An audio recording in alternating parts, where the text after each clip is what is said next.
اعتراضات موفق دنیا تظاهر کنند و از چه تاکتیک‌های استفاده کردند. تاکتیک شماره 3: مقابله با گاز اشک‌آور. برای اینکه اثرات گاز اشک‌آور رو به حداقل برسونید، باید تا حد امکان لباسی بپوشید که پوستتون رو کامل بپوشونه و در صورت در دسترس بودن از کلاه ایمنی، دستکش ضخیم، ماسک و عینک شنا یا عینک ایمنی که دور چشم رو کاملا بپوشونه استفاده کنید.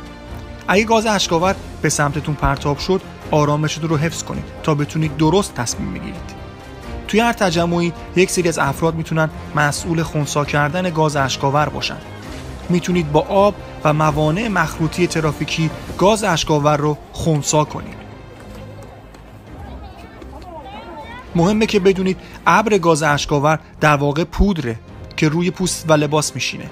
بنابراین اگر در معرض گاز اشک‌آور بودید، به هیچ وجه به صورتتون دست نزنید و یا با آب صورتتون رو نشورید، چون پودر بیشتری رو وارد چشم، بینی و دهان میکنید.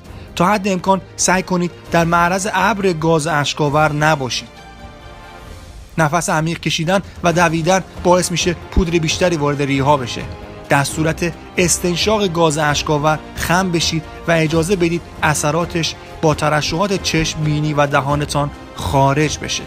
مرتبا سرفه کنید و آب دهانتون رو بیرون بریزید. زمانی که به خونه برمیگردید، لباس‌ها رو آروم در بیارید تا به پوستتون نخوره و پودر بیشتری در هوا پخش نشه و در نهایت دوش بگیرید و پوستتون رو با آب و صابون بشورید.